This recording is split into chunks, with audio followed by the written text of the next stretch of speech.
আজ আমরা গড় চ্যাপ্টারের পার্ট 7 শুরু করব। এখানে ফার্স্ট অঙ্ক হচ্ছে 43। কি বলছে? 6টি সংখ্যার গড় 15। 6টি সংখ্যার গড় কত বলেছে? 15। ঠিক আছে। প্রতিটির সাথে 3 যোগ করা হলে নতুন সংখ্যাগুলির গড় কত হবে? তাহলে এখানে 6টা সংখ্যা আছে, প্রত্যেকটা সংখ্যার সঙ্গে 3 যোগ করা হচ্ছে। তাহলে আমাদের খেয়াল রাখতে হবে, যদি আমাদের কিছু সংখ্যার গড় দেওয়া থাকে আর প্রত্যেকটা সংখ্যার সাথে যদি কোনো একটা সংখ্যা যোগ বা বিয়োগ বা গুণ বা ভাগ করা হয়, তাহলে গড়ের সাথেও সেই একই জিনিস ঘটবে। যোগ করলে যোগ হবে, বিয়োগ করলে বিয়োগ হবে, গুণ করলে গুণ হবে, আবার ভাগ করলে ভাগ হবে। তাহলে এখানে 3 যোগ করা হচ্ছে প্রত্যেকটার সাথে, তাহলে গড়ের সাথেও 3 যোগ হবে, অর্থাৎ নতুন গড় হবে আমাদের 15 + 3 অর্থাৎ 18। ডি দাগ।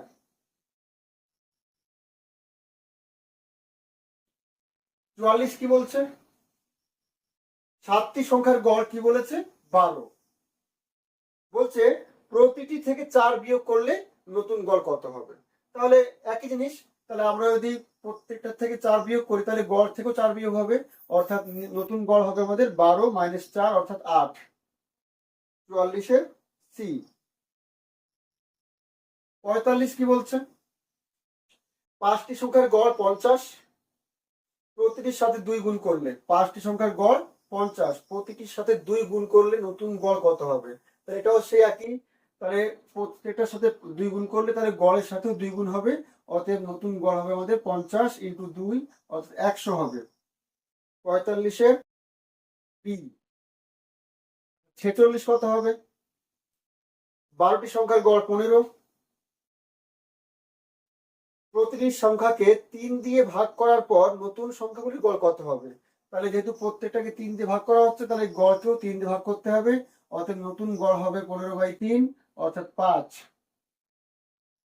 এ দাগ। একদম ইজি।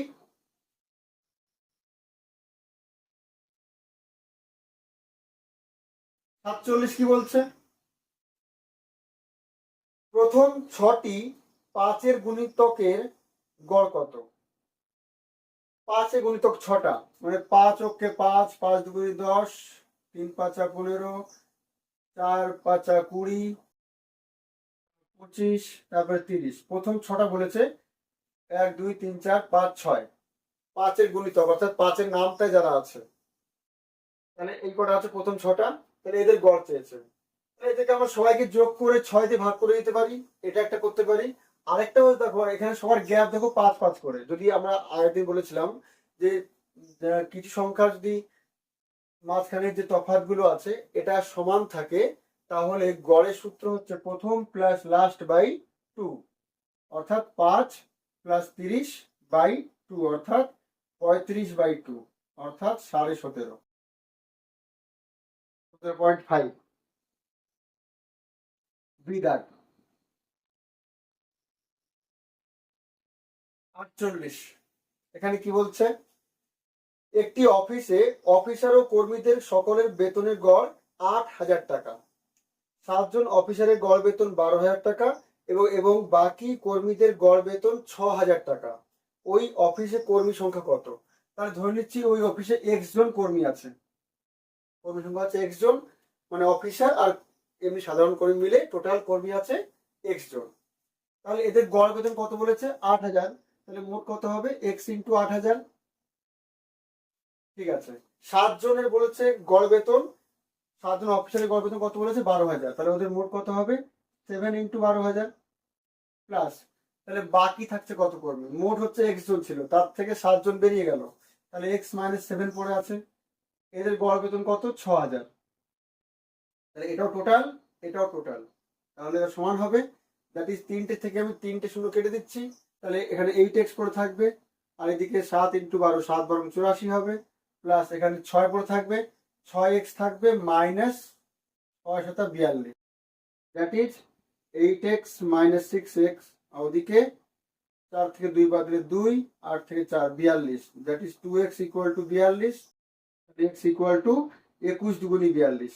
তাহলে মোট কর্মী সংখ্যা হচ্ছে আমাদের 21 জন। বি দাগ।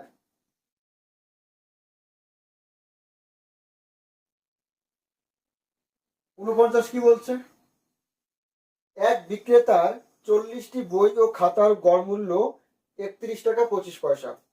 বই ও খাতার গড় মূল্য যথাক্রমে 60 এবং 14। বই ব্যবসায়ীর কাছে বইয়ের সংখ্যা কত? আচ্ছা, তাহলে দেখো 40টা বই এবং খাতার গড় মূল্য কত বলেছে? 31 টাকা 25 পয়সা।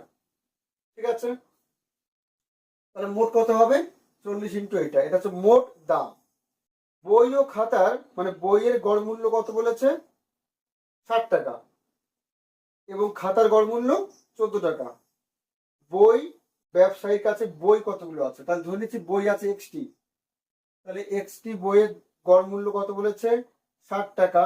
তাহলে মোট মূল্য হবে এক্স ইন্টু 60। ঠিক আছে, প্লাস 40টা বই হচ্ছে মোট মিলে, মোট বই খাতা 40টা, তার থেকে এক্সটি বই বেরিয়ে গেল, তাহলে বাকি হবে খাতা 40 মাইনাস এক্স। এদের দাম কত বলছে? 14 করে। তাহলে এটা টোটাল হবে, এখান থেকে আমরা এক্স এর মানটা পেয়ে যাব। তাহলে এটা গুণ করি, এটা গুণ করে কত হচ্ছে? 4 5 20 শূন্য, হাতে 2, 4 2 8 আর 2 10 শূন্য, হাতে 1, 4 অক্ষে 4, 3 4 12। ঠিক করলাম? 4 5 20 শূন্য, হাতে 2, 4 2 8 আর 2 10 শূন্য, হাতে 1, 4 5 হবে এটা। তাহলে এটা অর্থাৎ 1250 আসছে এদিকে, আর ওদিকে 60x প্লাস 4 14 56 মাইনাস 14x এটা আসছে। তাহলে 1250 থেকে 560 বাদ দিলে কত থাকবে? 0 থেকে 0, 15 থেকে 6 বাদ দিলে 9, হাতে 1 6, 12 থেকে 6 690, আর ওদিকে 60 থেকে 14 বাদ দিলে থাকে আমাদের 46 x। 23 দুগুণি 46, 3 23 69, 15 দুগুণি 30, therefore 15 সমান x। তাহলে x এর মান পেলাম আমরা 15। তাহলে 49 কি আসছে আমাদের? সি দাগ, বই আছে 15টি।